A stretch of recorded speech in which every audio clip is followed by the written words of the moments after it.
About 9 months ago, man, how time flies sometimes. About 9 months ago, I did a video where I introduced the idea of mechanically altering the surface of a coin that I felt had been messed with so badly that I had kind of run out of options in trying to return this coin to something that resembled normalcy. And it occurred to me, actually, a couple weeks back, I was shooting a live feed for the follow up of one of my videos that was Counterfeit Gold 2, in case you're interested. And one of my viewers, one of my subscribers, asked me about shipwreck coins, and it kind of occurred to me that I had one of the coins that I had worked on sitting on my desk. And it kind of brought back the point that I really needed to do a follow up on the first video that I shot when I was talking about using artificial means to kind of try to improve the quality of a coin that had been really badly mistreated. I'd shot this original video months ago. Enough time had passed that I thought I should probably revisit it, and I've actually had several people asking me about it recently. So this is that opportunity. This is kind of, can a rare cleaned coin be saved update. I'm hesitant to call it part 2. I don't know if we'll ever do another update on these pieces, but enough people remembered watching that video and wanted to see how they had progressed, so that's what this video is going to be. If you're new to the channel, my name is Dub C. I want to thank you for being with me here today. If you are new and hadn't subscribed to the channel yet, I'd like to encourage you to go ahead and click on that subscription button, hit the notification button too. It doesn't cost anything to subscribe to the channel, it's just a way of showing support. And if you're one of my returning subscribers, you guys know that I really appreciate you being with me again. I'll try to make this one kind of brief, but I do think it's interesting and it does warrant a follow-up video. If you haven't seen the original video, well, you'll see a link to it down below, so maybe you can watch that. Put this one on pause, watch that one first, come back to this one. It's one of the nice things about being able to watch videos over time is that you don't have to wait the 9 months to watch these. If you hadn't seen the first one, you can watch them right after the other, and you've got all the information right there in front of you. So watch that first video first if you haven't. And as another aside, we'll talk about that in just a moment. If you are new to the channel, I usually begin my videos with a simple disclaimer. I am not a financial advisor. I'm not trying to offer any kind of financial advice. I'm simply trying to share some of my experience having bought and sold precious metals and rare coins for the last 30 or 40 years. Typically, I launch right into a couple of definitions that we can use, and we'll talk about some definitions a little bit later in this video. I'm not sure that they really require going over in fine detail at the beginning of this video. What you're looking at here is a really interesting pile of 8 reales. These are, well, for the most part, these are Spanish colonial pieces of silver from the New World, from New Spain.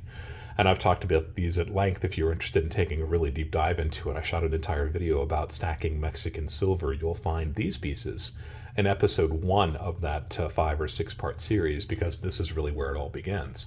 Fascinating coins. And I've been picking these up for easily 15 or 20 years now. Whenever one of my dealers gets these in stock, I try to snap it up as quickly as I can, as long as they're not asking a huge premium. I like these pieces to show a little bit of wear. I like these pieces to show the journey that they've been on for 2 centuries. And that's really kind of what prompted me to make this video. I mentioned before that I was doing a live feed and somebody asked me about shipwreck effect coins. If you have seen that first video, you know that that 8 reale that I featured in the video originally had been really badly damaged. Somebody at some point, probably in the 1950s, 1960s, 1970s, had done something to try to make it appeal to the broader audience, probably folks outside of the collecting community. This was not uncommon. There was a bunch of videos or movies made way back in the day about pirates and pirate treasure. And 8 reales, really honestly, not that rare. At least they didn't used to be. This was something that Spain had made in the millions and millions, and they'd made them for many decades, going back to the 1600s all the way up into the 1800s. So literally 2 centuries worth of minting millions of these pieces. They are still pretty common. They're not that difficult to find. And in probably somewhere in the 1970s, somebody had taken it upon themselves to take some of these pieces that were chop marked. In this case, chop marked is something that had been done to these coins when they were part of the Manila trade, going from the New World to China in exchange for silks and spices and porcelain and anything else that they could get their hands on. But the Chinese merchants, as much as they love Spanish silver, like to test the quality of the silver with chops. They would actually punch a device like a very sharp chisel into the surface of the coin. And that's what imparted a lot of these little marks that you see across the surface there. Those are actually punch marks made by Chinese merchants going back several hundred years. You can see some great examples there. So somebody had taken upon themselves to treat this coin with some kind of plating. I don't know if it had been silver plated, if it had been chrome plated. I offered in that original video that it was possible that this was mercury plating. This was something that a lot of kids did in the 1940s, 1950s, 1960s. They got their hands on an old school thermometer. People would break those open, take the mercury out of them. They used to actually have mercury in them. Mercury sticks really well to silver, so by smearing that mercury on a silver coin, quite often it was just a coin from circulation, a dime or a quarter, they could make it look like it was struck out of pure chrome. It's kind of a neat effect, but mercury is very dangerous, so if you're one of those folks who stacks 90% and you come across one of these, be careful with it. There could still be a fair amount of mercury on it, and mercury is toxic to us. So anyway, somebody had done that to this coin. And I mentioned in that original video that I had bought this piece after rejecting it several times from one of my local dealers. I just didn't know what I would do with it. While I like these pieces to show some wear, and that's probably what somebody thought they were doing, was improving the look of a piece that had chop marks on it, that was worn a little bit. I didn't want this piece because it was just too far gone. There was nothing I could do with it. But I eventually bought it, and it sat on my desk for many weeks, probably several months actually, while I was trying to decide what to do with it. And eventually I decided to pocket piece this coin. That's one of those definitions that I wanted to talk about. Pocket piecing is simply wearing a coin in your pocket over time. This was something that was done towards the beginning of the 20th century pretty often. It was not uncommon for most men, and probably some women too, just simply put a coin, a quarter, $50, a silver dollar, in their pocket, and they would just use it as kind of a lucky charm. It was just something that they had on them. Some folks, especially stackers, still carry maybe a round with them on a regular basis. It just kind of makes you feel good to know that you've got a little something in your pocket like that. Carry a little silver with you. But the thing about having a pocket piece, and we've got examples of pocket pieces, especially if you're a Morgan dollar or piece dollar collector, you often find these pieces that are worn almost completely smooth. Pocketing a coin like that imparts a level of wear to them, especially when something is worn consistently day after day after day for weeks and months and years. It can smooth these coins down till they're almost unrecognizable. And for some people, that was probably the intent. You know, they wanted it to see that progression over time. So I decided with this 8 reale that had been poorly treated, and I'll show a picture of it here. The picture unfortunately doesn't do justice. This one looked terrible. I mean, it looked like it was made with a mirror. It was so ridiculously bright and shiny, silver plated probably, with pure silver. It just didn't look at all natural. So you can kind of get that from looking at the image, but even that doesn't do it justice. It looked terrible. But I tried pocket piecing and it didn't really work. Whatever it had been plated with was kind of protecting the coin, keeping it from getting that wear that I was trying to impart from being pocketed. So it sat there for a while longer, and eventually I grabbed my roto tool, my Dremel knockoff, and using the lightest buffing wheel that I had, in that case this is a 400 grit sanding buffer, I just gave this piece the lightest little brushing up that I could possibly do, just as light as I could possibly do it, that would take off this unnatural looking surface. And I was pleased with the result. It definitely removed that. It scuffed it up. That was kind of the point. But ultimately, when you've got mechanical wear, intentional mechanical wear, it sticks out like a sore thumb. You guys who are coin collectors know immediately what I'm talking about. The third-party graders, the third-party graders hate coins that have been cleaned. And I've actually done a series of videos recently on the only way that I really, really clean coins. And I can hear some people saying, "What, you just took this to a coin? You told us that." True. In my opinion, what I was trying to do was to mitigate the results of mishandling a coin. So it's really kind of almost the opposite. I was trying to save this coin that had been improperly cleaned rather than doing something that was imparting damage to it. I know it's a fine distinction, but I think it's an important one. So this piece that I had sanded, that's a good word for it, was showing unidirectional lines that were terrible, right? The surfaces of this, while it was no longer mirrored, it was still bad. You could see that something had been done to the surface of this coin. And I immediately regretted my decision, but in for a penny, in for a pound. And now that I had whatever this surface was on this coin gone, I could try to pocket piece it for real. So I carried it in my pockets for about 10 days with keys, with coins, alternating with nothing in my pocket, just so it was the fabric of my pocket that was touching it. And the first few days that I did this, it actually had the opposite effect that I wanted. It made the coin shinier. It was polishing the coin. But I had patience, and over the course of about a week and a half, I could see that something was starting to happen. And I mentioned in the first video, again, I'd like to recommend that you go back and watch that. In that first video, you could tell that something had been done to this coin. This wheel had just made all sorts of very similar lines across the surface of the coin. Worse than hairlines. Hairlines is something that we often encounter on clean coins. You could definitely tell that this had been mechanically buffed. But being pocket piece like it was, the contact that the coin was having with other coins, with my car keys, was adding little tiny divots, little tiny contact marks that were breaking up the severity of those lines. And once I saw that start to happen, I was really encouraged. So I kept up with this experiment to see if it would get any better. And I also mentioned in that original video that I wasn't beyond picking this piece up and kind of rubbing it in my hands, right? That was a natural wear for a coin of this age. They would have gotten spent.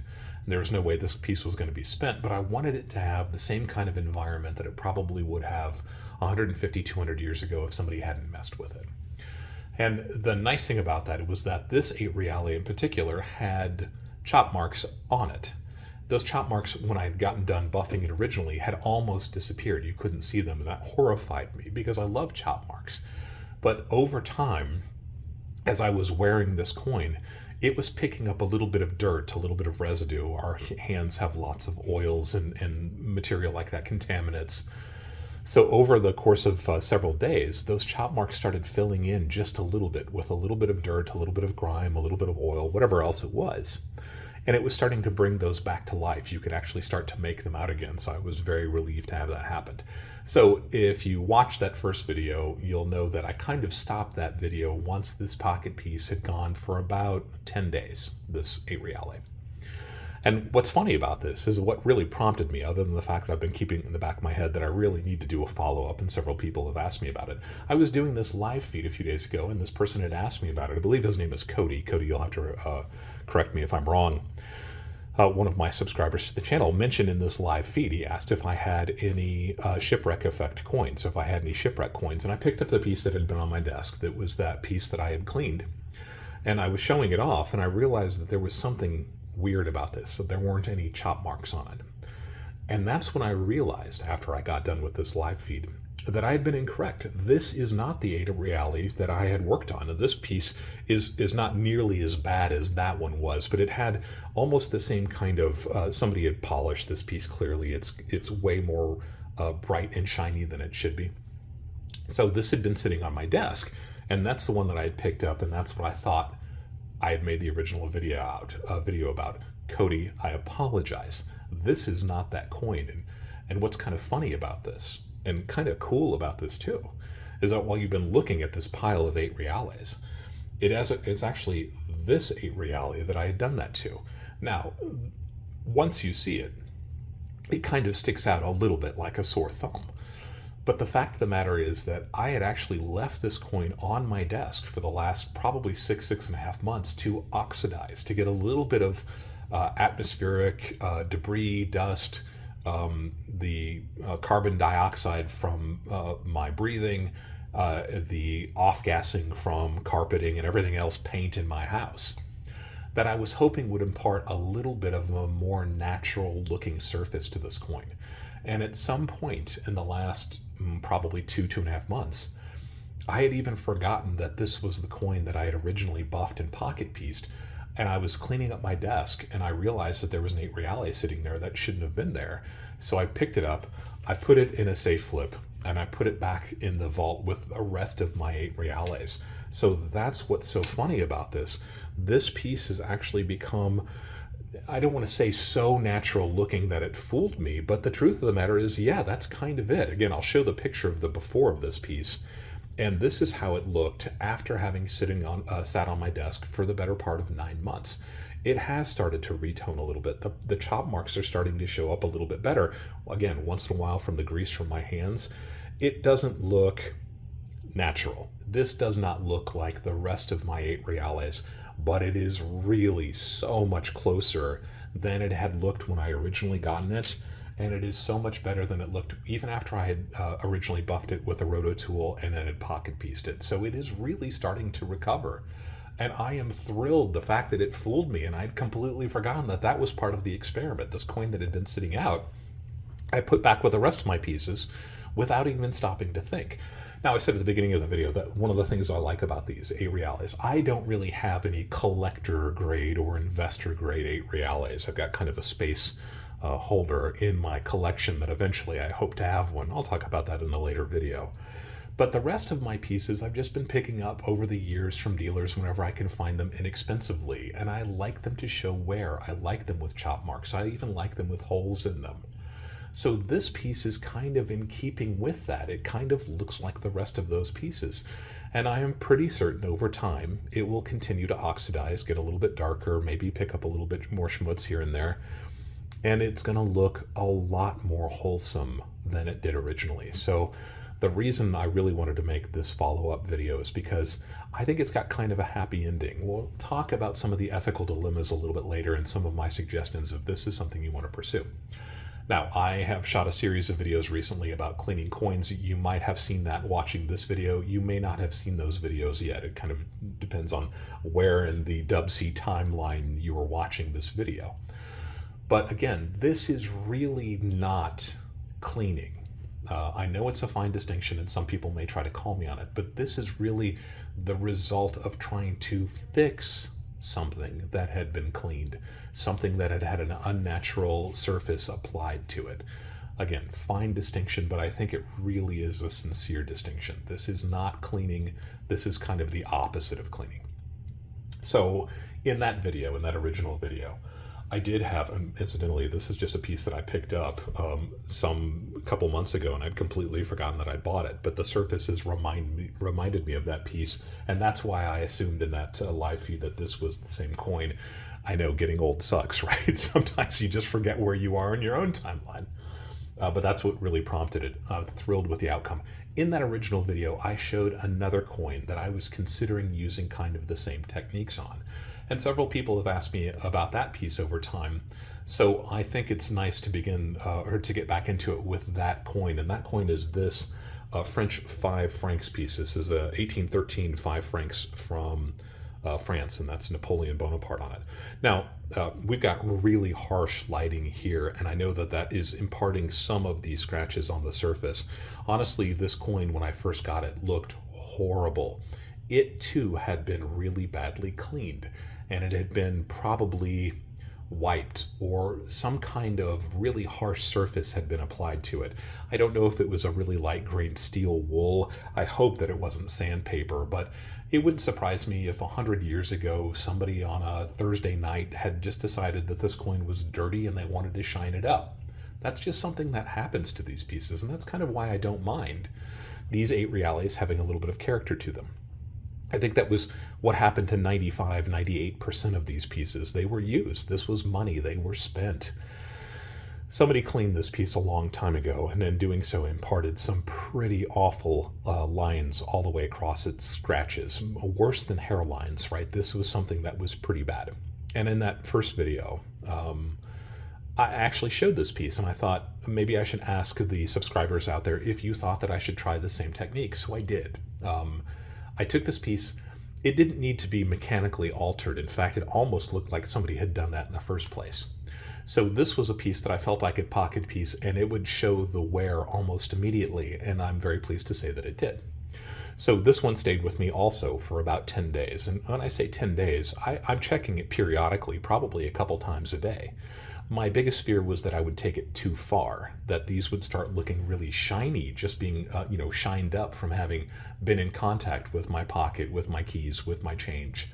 Those of you who collect vintage bottles, or if you tumble rocks, it's kind of the same idea. You're making something shinier and shinier, and that's definitely not what I wanted here.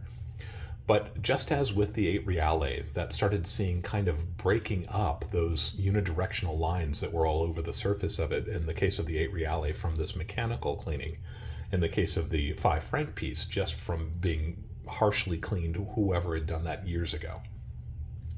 The wearing it in my pocket started breaking up those lines. And when you start breaking up those lines, they're just not nearly as obvious. It's really kind of a nice thing to see happen.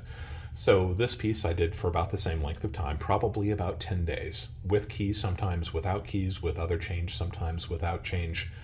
And I liked the way that it was starting to look. And this one definitely starts to take on a much more natural look. And I'll show a picture of this one before also. And one of the things that I tried to say in the original video was like, Napoleon's hair here is really nice and crisp. His crown may be a little bit faint, but I was pretty comfortable calling this piece probably about uncirculated on a Sheldon scale, somewhere around 50. Maybe not that quite that good. Looking at it now, it's probably a little bit less than that, but it's not too far off.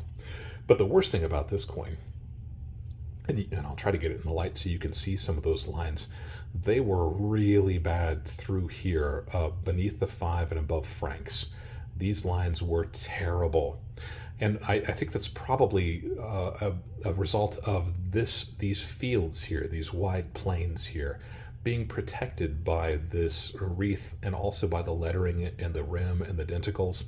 So it was really hard for the rest of my change, my pocket, my keys, to kind of get into these deep spots. It looks so much better than it did, but those lines are still there if you hold it just right in the right light. I think right there you can kind of see them. So much softer than they had been, but they're still evident. You can definitely still see them. So ultimately, I decided to tap the brakes as quickly as I could. I was afraid of taking it too far, and I think that that's something that you should consider if this is a technique that you want to try on your own piece that maybe has been harshly cleaned. So we've got 2 great examples. We've got the 8 Reale that is starting to almost kind of look normal. It's never going to be right. And this isn't the kind of piece you can send off to NGC or PCGS and expect it to come back with a straight grade. But before I started this process, when it still had that silvery mercury finish on it, whatever it was, they would have laughed that coin out of the grading room. It never would have been accepted. Now, it might actually be accepted. It would not straight grade. It would details grade, but I'm pretty confident that it would actually details grade. And that's a huge improvement. That's a nice thing to see. I think we've reinstated a little bit of that wholesomeness that had been robbed from this coin, and I think that's really cool. So the ethics of doing this. Now, I wouldn't be surprised if you're jumping up and down and saying you can't do that. You've made videos talking about not cleaning coins. It's true. That is a dilemma. Is this cleaning? It's definitely trying to impart a different surface on the coin than it had when you first received it. And some people might say that that's cleaning, and I wouldn't necessarily disagree with them. But again, in my own feelings about this, I think what I'm trying to do is repair something that had been done to this piece. I think that originally it had been cleaned, and certainly in the case with the 5 francs. Somebody had artificially cleaned this piece somehow in an effort to improve its look.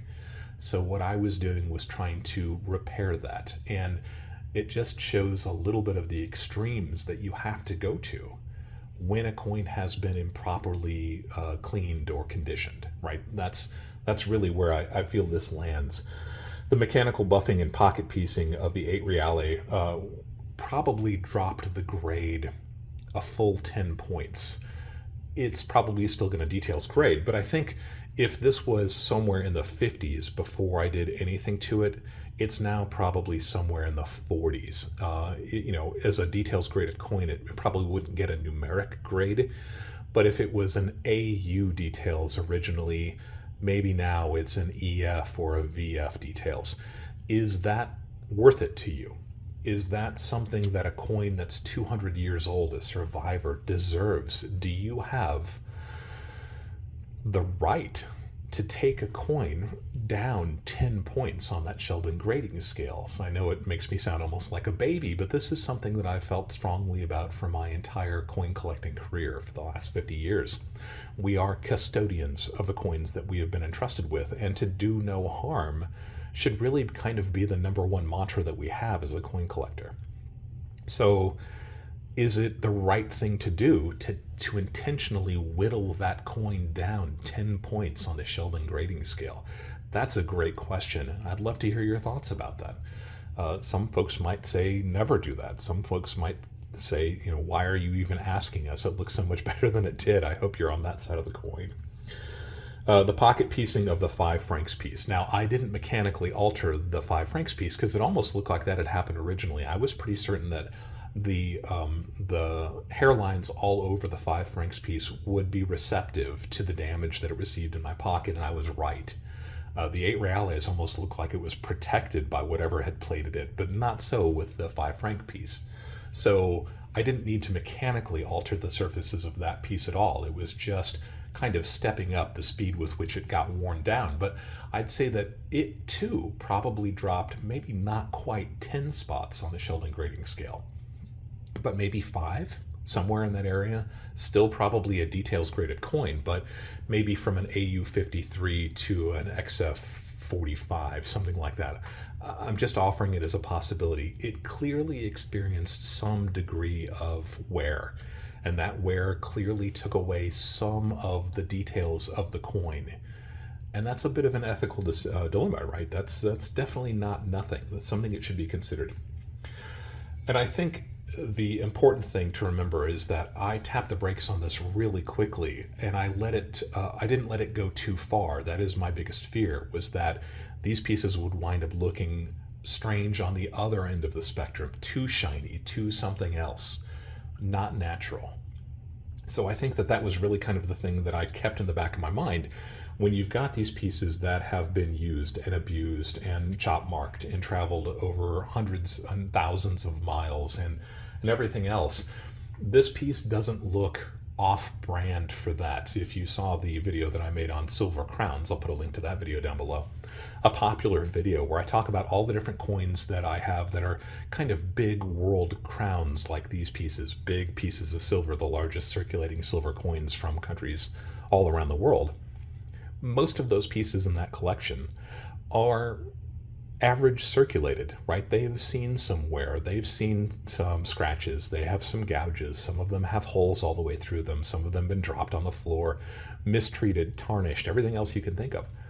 So I think that the end result of these two pieces is that they look very similar to the rest of the coins that are in my crown series. The 8 reale certainly looks like a lot of the other 8 reales that are in the stack. So I think that was kind of nice. They look not perfect. They don't look ideal, but they do look consistent with the other pieces that I have that have been used and abused for several centuries. So I think that's kind of a neat thing. So my final thoughts about this, if this is something that you want to pursue, I think you should really be judicious about this. The mechanical thing was really something I probably wouldn't do for anything else unless it had that artificial plating on it, right? That had to be stripped off of it to even begin to return the coin back to something that looked normal. So I wouldn't necessarily do that, but I don't disagree with the idea of pocket piecing. I think that worked pretty well, but be judicious about it. Stop before you go too far. Check the piece constantly. Check it 2-3 times during the day if you're wearing it for 6 or 8 or 10 hours during the day. Don't let it go too far. And I think erring on the side of doing too little is a smart thing to do rather than doing too much. I suppose you can always come back to it and do it a little bit more a little bit later. But honestly, I'm pleased with where I stopped with these pieces. I don't think I did too much. You could always also just avoid these pieces in the first place. And I think that maybe that would have been the right thing to do with the 8 Reale when it still looked like it was plated. Remember, I said that I'd turned it down from my dealer on a couple of occasions. I just didn't know what I was going to do with it. And I knew it bothered me too much that something eventually had to be done. Maybe just avoid these pieces. Maybe just, just say no thank you. And that might have been the smart thing to do. Clearly, this required some serious effort and thought. And now that I kind of have a little bit more experience with this technique, which is not an unusual technique. Some numismatists have used this type of thing for many, many years. There are lots of examples of coins that have been cleaned, coins that have gouges in them and big scratches. And using this technique definitely does soften some of that. But you have to balance that out with the fact that you're probably wearing down the surface of the coin. So you probably are going to drop those grades down at least a little bit. And that should also be something you considered. So if you're doing this process, check it often. And I think doing too little is probably much, much better than doing too much. And then the last thing that I would say is have patience. The pocket piecing alone seemed like while I was doing it, it was taking forever. Every morning I'd wake up, I'd pick up the 8 Reale, I put it in my pocket with my keys and my change or whatever else. And it just seemed like it was taking forever. But having the patience to know that you were causing very, very light surface contact every once in a while really kind of made this look a lot more natural. So I think patience is a really important thing to do. And also having it sit on my desk like I did for 9 months in the case of the 8 Reale, until I picked it up and put it away because it had fooled me. And with the 5 francs, maybe not quite that long. But just having them sit on the desk with the oxygen and the carbon dioxide and the off-gassing and the light and the dark and everything else that can impart natural toning to a coin to start returning, these are actually starting to look like they are supposed to, kind of. So have patience. That's many, many months of doing this, just having them sit there. And you can't really tell the difference over the course of a few days or a few weeks, but over several months, I do think you start to see a difference. So that patience is really important. And by the same token, I have lots of different chemicals at my disposal that I could have used to artificially impart a darker tone to these pieces. But I feel that that would have been doing the same thing that I was trying to correct, right? I didn't want these artificially manipulated. I wanted to kind of undo that artificial manipulation. I want this to be kind of a natural process.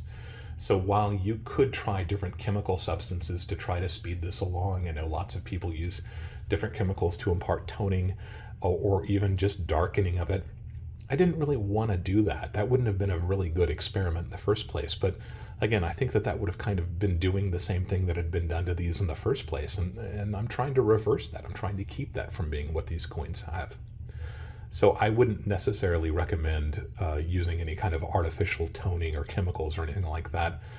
Do what you like, but it's not something I'm going to do for these pieces. So there we go. We've got an update now on the 8 Reale that had been mirror toned, and we have an update on the French piece that was just really harshly cleaned. I think both of them benefited from the techniques that I used. It was a big gamble for me, not on a monetary basis, but just on kind of an emotional and a protector of coins basis. I didn't want to do any more harm to these pieces, but it was clear that they had suffered a lot of damage. So this seemed like it was a rational thing to do. I'm really pleased with it. Do you like the end results? Is this something that you would try to pursue? Have you tried this before? What do you think your results were? Do you like the coin better or before or after? Do you think that you improved it or made it worse? These are legitimate questions. I'd love to hear your responses, and I encourage you to read the responses down below also. I'd love to get dialogue going about this. Is this unethical? Do you think that this was a good thing to do? Do you think it was a bad thing to do? Leave those comments down below also. I don't think I'm going to work any more on these two pieces. I think I like where they are. I'm going to let them continue to tone naturally over time. But, I mean, you don't need much more of a positive reinforcement than me just forgetting that this was the piece that I had worked on originally and stashing it away with the rest of these guys. It was kind of a neat thing to come to that realization. I'm really thrilled that I had that kind of impact on this coin. If you've got questions about any of these coins or the technique that I used, leave that question down below. Again, I encourage you to go back and watch the first video if you haven't, because I think it really makes a complete picture. I think it's neat to see kind of the befores and the afters. If you have questions or suggestions about other videos or video series that you'd like to see me make, leave that comment down below also. I'll check to see if I've got the knowledge and the examples and we can make a video or video series, and I will give you a big shout out if that's the case. If you haven't yet subscribed to the channel, I'd like to, once again, encourage you to go ahead and click on the subscription button. It doesn't cost anything, but it does build the memberships of these of this channel, the community of this channel, and it's important for me to see it continuing to grow, and thank you guys who are subscribed already. And always, as always, thank you for allowing me to be a part of your journey as we go deeper into the world of coins and physical precious metals.